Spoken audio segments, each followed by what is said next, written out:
This week, I spent some time in Racine, Wisconsin, talking with folks who are doing their best to cope with the aftermath of a brutal recession.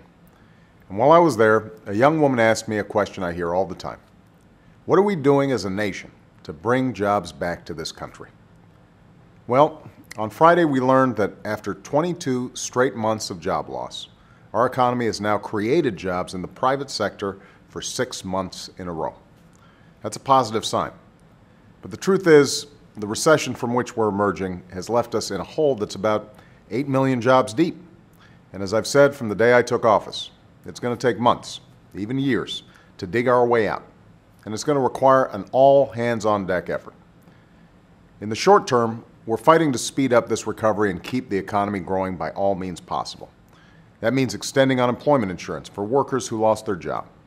That means getting small businesses the loans they need to keep their doors open and hire new workers.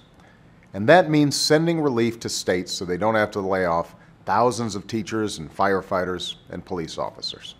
Still, at a time when millions of Americans feel a deep sense of urgency in their own lives, Republican leaders in Washington just don't get it.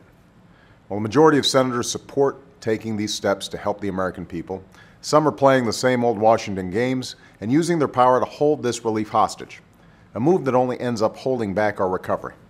It doesn't make sense. But I promised those folks in Wisconsin, and I promise all of you, that we won't back down.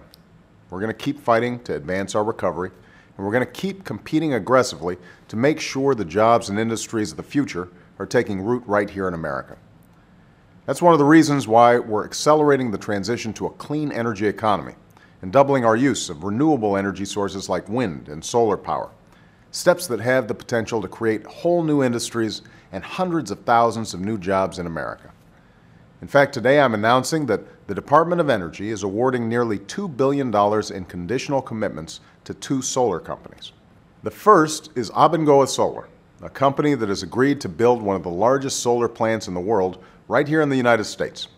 After years of watching companies build things and create jobs overseas, it's good news that we've attracted a company to our shores to build a plant and create jobs right here in America. In the short term, construction will create approximately 1,600 jobs in Arizona. What's more, over 70% of the components and products used in construction will be manufactured in the USA, boosting jobs in communities and states up and down the supply chain. Once completed, this plant will be the first large-scale solar plant in the U.S. to actually store the energy it generates for later use, even at night. And it will generate enough clean, renewable energy to power 70,000 homes. The second company is Abound Solar Manufacturing, which will manufacture advanced solar panels at 2 new plants, creating more than 2,000 construction jobs and 1,500 permanent jobs.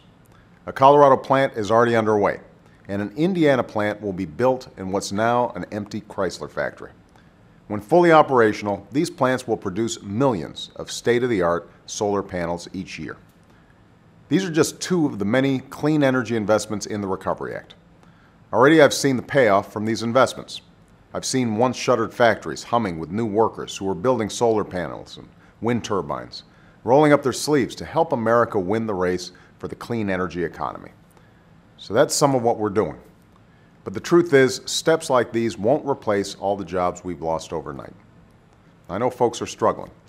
I know this 4th of July weekend finds many Americans wishing things were a bit easier right now. I do too.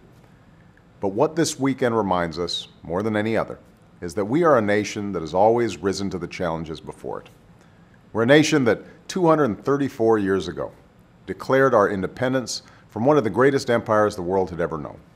We're a nation that mustered a sense of common purpose to overcome depression and fear itself. We're a nation that embraced a call to greatness and saved the world from tyranny. That's who we are, a nation that turns times of trial into times of triumph. And I know America will write our own destiny once more. I wish every American a safe and happy 4th of July.